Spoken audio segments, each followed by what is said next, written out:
Bom, da leitura breve que fizemos sobre o texto, o que a gente vê é que foi fornecido, né, a matéria para ela, né, aquele material que está ali.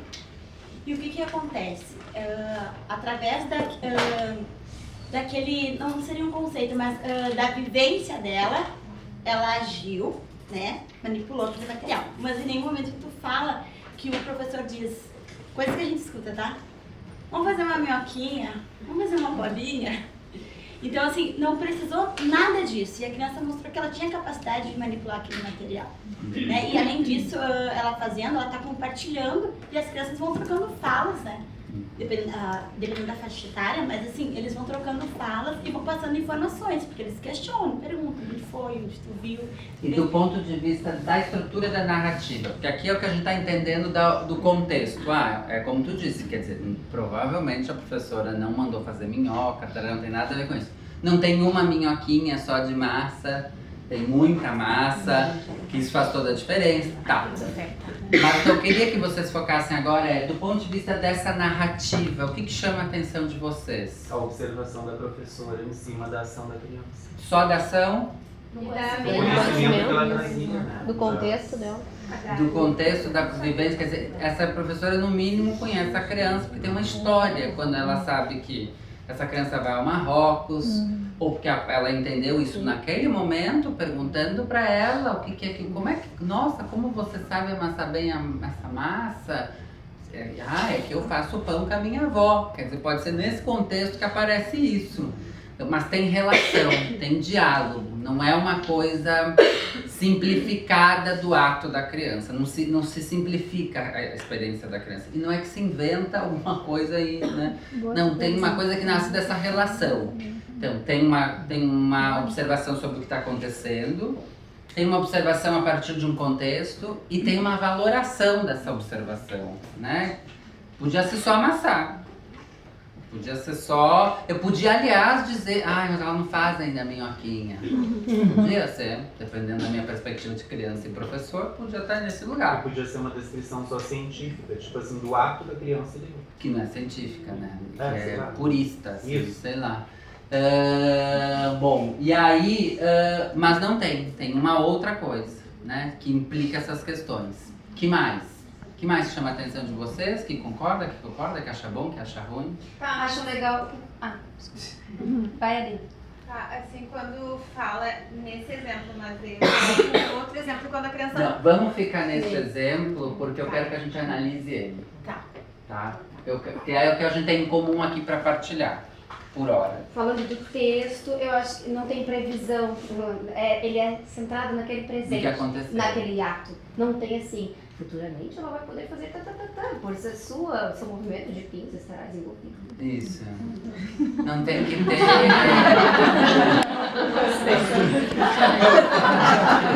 Também não. Não tem que ter uma utilidade. É. Né? Tá, se basta. Isso aí. Se basta nessa potência de amassar. E quer dizer, que é por isso que eu chamo a atenção, tem um valor isso. Quando, quer dizer, não é um amassar qualquer para começo de assunto, tem uma intimidade com o amassar, que há um adulto competente para olhar essa intimidade de amassar, de conversar com a criança, entender, fazer interpretações a respeito do porquê disso, né? E o prazer que a criança está fazendo, né? Que a gente imagina. Que a gente imagina pelas imagens que aparecem. Que a gente imagina, que está no campo imaginativo da a questão gente, também que é uma obra aberta. E a questão, assim, do professor também não bloquear a criança, porque um exemplo que hoje mesmo eu ouvi de uma pessoa dizendo assim que tinha habilidades para artes, que gostava de fazer, mas o pai disse, não, mas isso aí não tem futuro. Então quer dizer que a professora não fez isso. Não sabemos, imaginamos. Imaginando. Na narrativa dela, ela fala de uma potência, né? Ela fala da habilidade, que as suas mãos sabem o que fazem, inclusive está grifado. Eu gosto muito do final quando ela fala que a ação de suas mãos de amassar a massa com a pele prateada de farinha Lindo, né? É uma maneira cultural de fazer massa. E aí, não sei se vocês têm essa experiência, mas eu tenho essa lembrança da minha avó fazer a massa. E essa cena, pra mim, talvez por isso que eu escolhi essa imagem, porque é a pele prateada de farinha, com uma habilidade para virar aquele montão de massa que é inacreditável, assim como ela conseguia fazer aquilo e aquela força, aquela velocidade. Essa frase para mim é uma coisa assim de importante e que tem um valor, né? Tem um valor dado a essa experiência. Paulo, e a gente poderia dizer que essa professora está colocando em prática a pedagogia da escuta? Com certeza. Porque poderia... Primeiro que ela sabia que tem uma história essa massa. E provavelmente tinha mais crianças ali naquele grupinho. E ela só escreveu sobre essa criança. Exato. Porque naquele momento essa criança chamou atenção por esse motivo, dela conhecer a história. Chamou atenção no sentido de que vale a pena se pôr a pensar, é uma escolha. Talvez tinham tantas outras coisas que chamassem atenção, mas ela quis chamar atenção porque talvez a Sabrina, ela nunca tinha achado alguma coisa produtiva na Sabrina e estava achando pela primeira vez, quer dizer, fazendo interpretações, futurologia, fazendo... Não é o que está ali, né? Mas é isso, sem dúvida, é escuta. Porque esse processo é de escuta, né? Esse processo não nasceu do nada. Ainda sobre a composição, porque vocês estão querendo fazer uma interpretação, uma pseudo-interpretação dos atos, assim, do... Ah, professora, será que é assim, será que é assado? Neste momento, para nós não interessa. O que eu quero que vocês se foquem é essa forma de um pequeno relato, com algumas poucas imagens, mas se perguntando, diz alguma coisa? Não diz nada? O que diz tem valor para a pedagogia? Não tem valor? O que diz tem valor para identificar sobre os percursos das crianças? Não tem valor? Essa é a grande questão.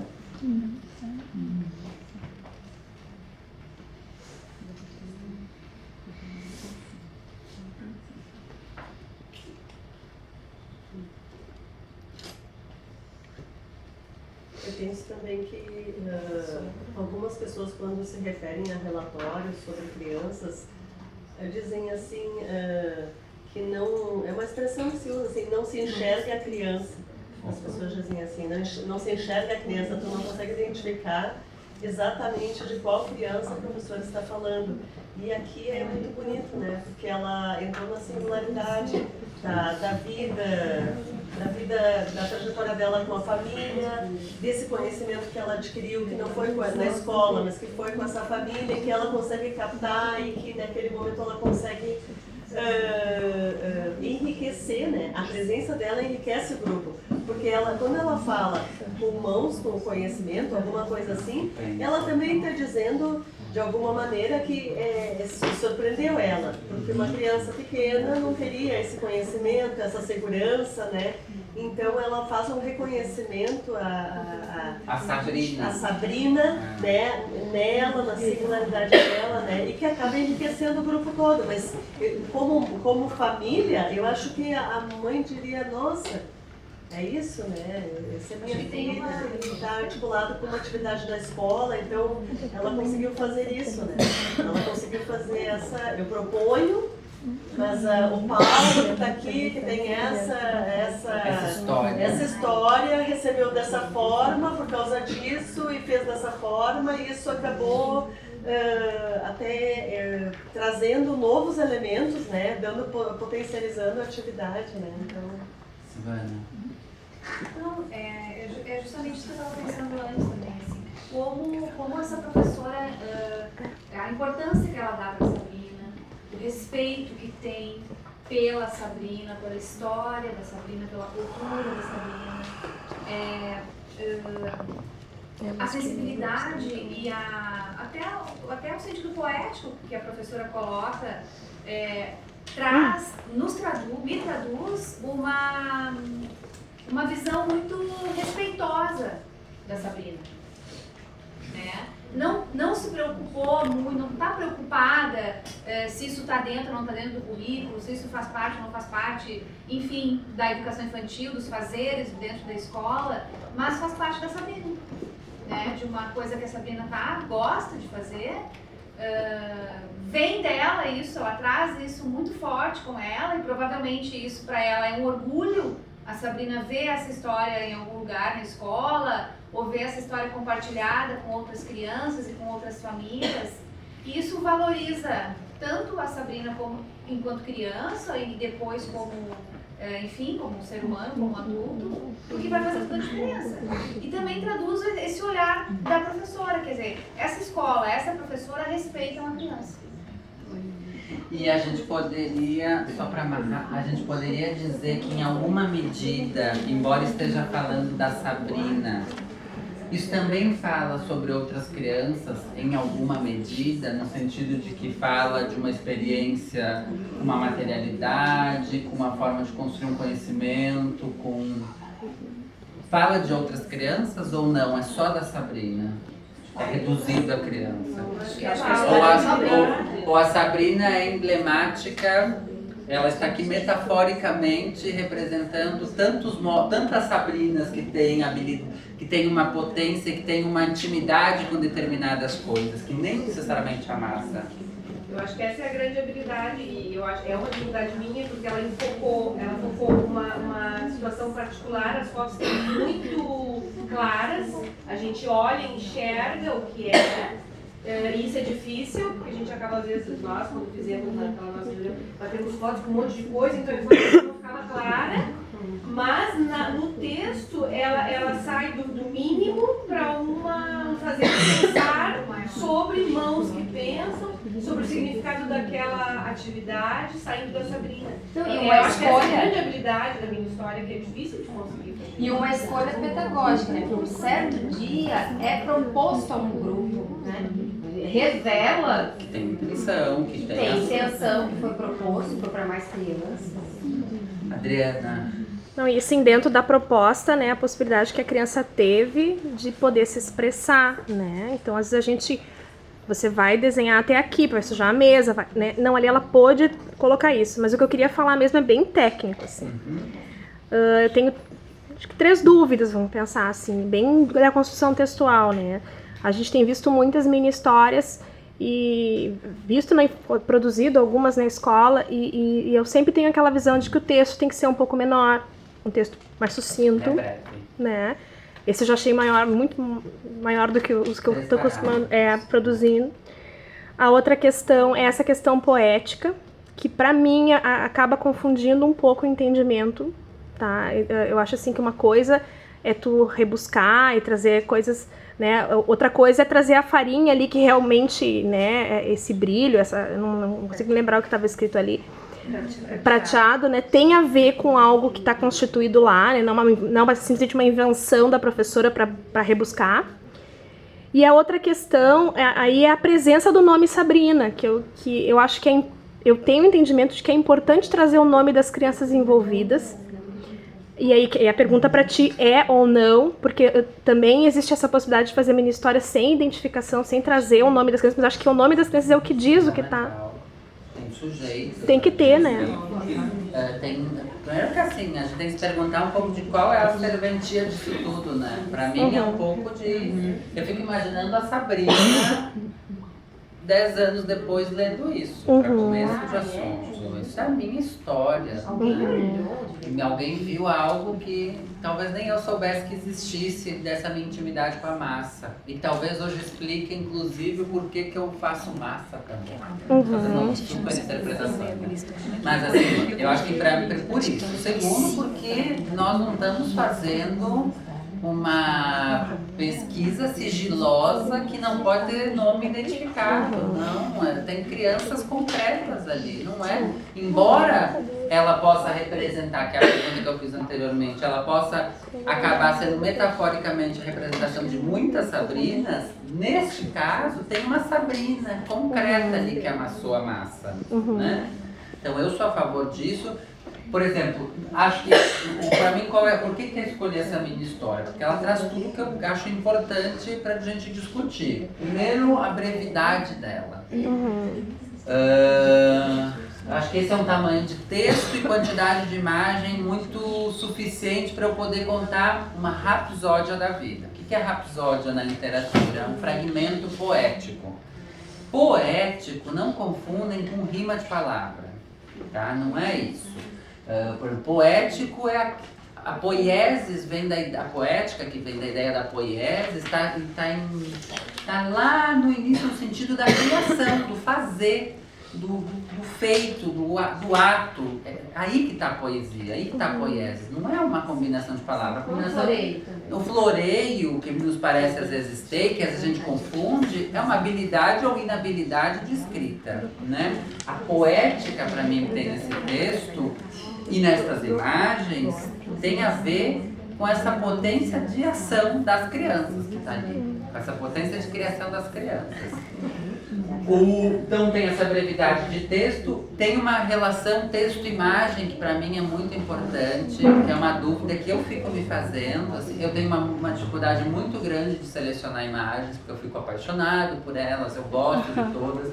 Por exemplo, acho que o meu livro tem um excesso. Isso que da dissertação para o livro já teve uma redução. Se eu fosse hoje fazer a segunda edição revisada, teriam cortes ainda, porque eu acho que tem excesso em alguns momentos.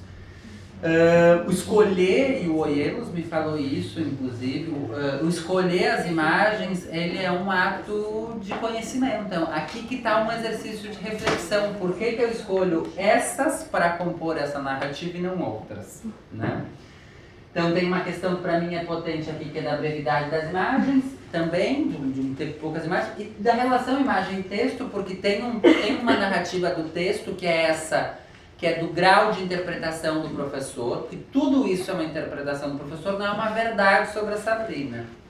E tem as imagens, que também tem uma interpretação pelo simples escolha de fotografar, o enquadramento, a escolha de imagens, mas tem um diálogo com o texto, o que nos faz crer mais ainda no texto, mas tem um espaço aberto para quem lê, que enxerga, além da pele prateada, tantas outras questões que estão ali colocadas, né? Também escolhi isso aqui porque fala da Sabrina num grupo de crianças, né? Em um determinado dia, uma proposta feita a um grupo de crianças, e a capacidade da professora de olhar no grupo. Porque essa é uma habilidade para poucos. A gente fala o berçário, a faixa etária 1, a faixa etária 2, e esquece que para compor este grupo tem unidades separadas, que são as crianças. E a gente quase que transforma em bloco. E eu tenho para mim que isso é representativamente forte e aparece muito na prática quando a gente vê todas as crianças fazendo tudo ao mesmo tempo, que é não conseguir olhar os sujeitos que estão ali. Que para mim tem uma evidência de um sujeito. E é um sujeito num grupo. Se nesse episódio tivesse na escolha que ela fez, tivesse alguma interferência de uma outra criança, esse nome dessa outra criança tinha que estar em evidência. Tem uma outra habilidade, que aí essa é bem difícil, que é ao mesmo tempo em que eu deixo em primeiro plano a ação das crianças, eu consigo deixar num terreno de fundo um adulto também ali. A gente sabe que tem um adulto aqui. Um adulto que deixa muito claro a suposição de que um adulto dialogou com essa criança, de que um adulto conseguiu fazer uma conexão entre essa habilidade, essa intimidade de amassar com as suas idas ao Marrocos com a vovó. Tem um adulto que criou uma proposta, que não deu uma minhoquinha de massa, mas deu um minhocão de massa, mas ele não está ali. Nós fizemos uma proposta para fazer minhoquinhas de massa, quer dizer, não tem esse simplismo textual, tem uma competência de pôr a ação da criança em questão e não tirar o adulto de cena, porque ele está ali junto.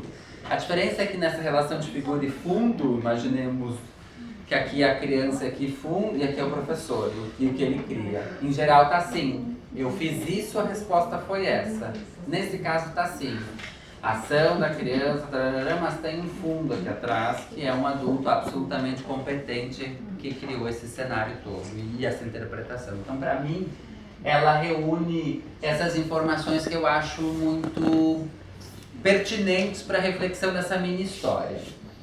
A mini história, ela tem ela é um exercício de começar a olhar pro cotidiano, para começar a extrair dele, que talvez uma das grandes características da mini história é que a gente não prevê ela. A gente, quando vai fazer uma sessão de jogo heurístico, a gente pode prever registrar ele, prever produzir uma reflexão a partir dele com algumas perguntas. A mini história, ela é um outro lado dessa história, dessa moeda, que é a abertura ao inesperado, que às vezes acontece no próprio ato que eu estou registrando e às vezes acontece na revisitação de registros que eu tenho. Isso é uma característica. E a grande questão que eu faria a partir dele é, bom, eu consegui fazer uma meta-interpretação dessas imagens, consegui fazer um exercício reflexivo dessas imagens, ou desse momento que eu estava lá com a Sabrina e ela amassou. Na opinião de vocês, eu conto essa história, eu boto ela lá na porta para compartilhar com as famílias, tem um mural onde a gente sempre compartilha as mini histórias, uma mini história por semana. Ela não tem a obrigatoriedade de desencadear alguma coisa a ser feita na escola, mas que perguntas ela pode me propor? A mini história da Sabrina. Se vocês fossem a professora da Sabrina, se vocês tivessem feito, observado esse episódio, narrado esse episódio, o que desdobraria para vocês a partir daqui?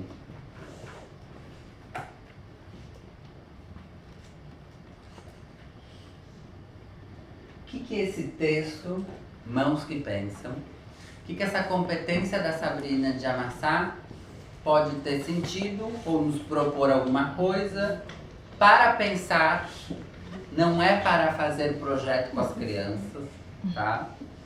Para pensar na relação com essas crianças. Na continuidade do trabalho.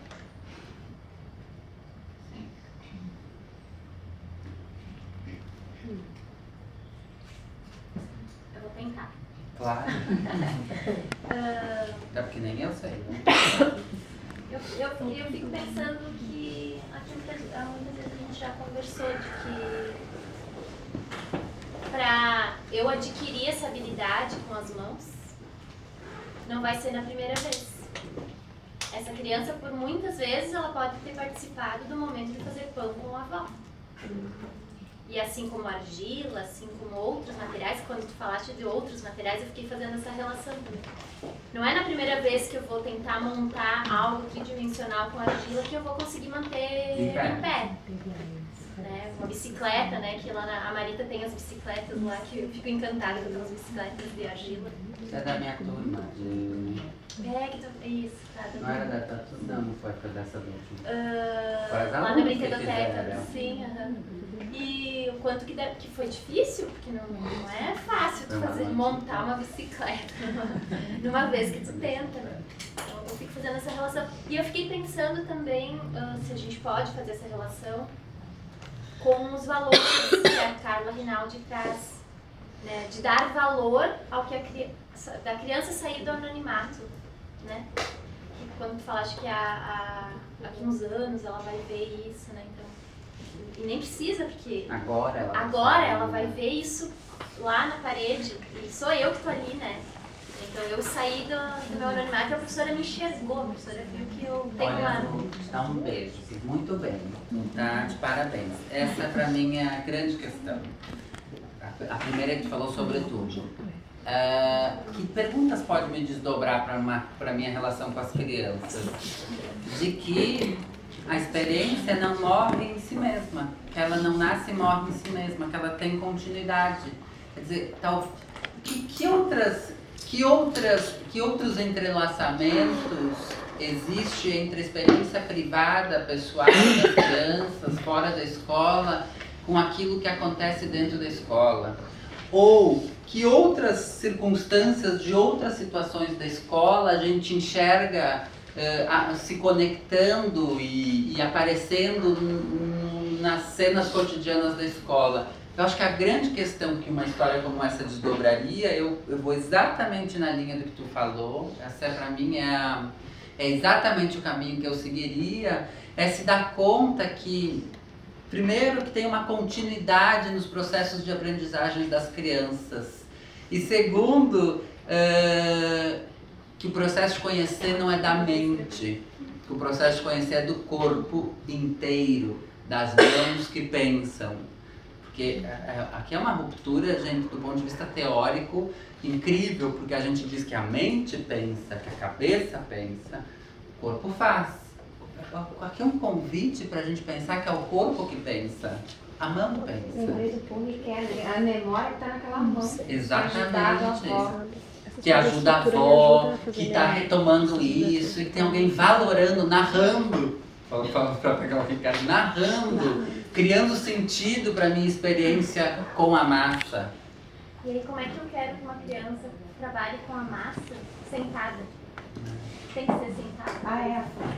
Se é o meu corpo inteiro que está na aprendizagem, que é com o corpo inteiro que eu aprendo, né? E como é que eu vou fazer isso com uma minhoquinha que não pode nem misturar cor? Daí pra mim é o dilema do amassado, que não amassa. Bom, acho que é isso que eu queria desencadear para nossa conversa, assim. Que olhar, que às vezes a gente fica escrevendo um relatório, e eu acho que foi a Ariete que falou, quer dizer, no final das contas eu leio tudo aquilo e eu nem reconheci a criança que conheço. Então, assim, o exercício é promover uma como é que eu olho para uma cena cotidiana que passa despercebida e capturo ela para significar de outra forma? O Davi Altimir, deixa aqui aberto para falar, o Davi Altimir, que é um catalão, que é do Rosa Sensá, é professor de criança, formador de professores, escreveu esse livro que se chama Como Escutar a Infância, da coleção da Octaedro, do Rosa Sensá, temas de infância, e ele conta pequenas mini histórias, que são essas aqui,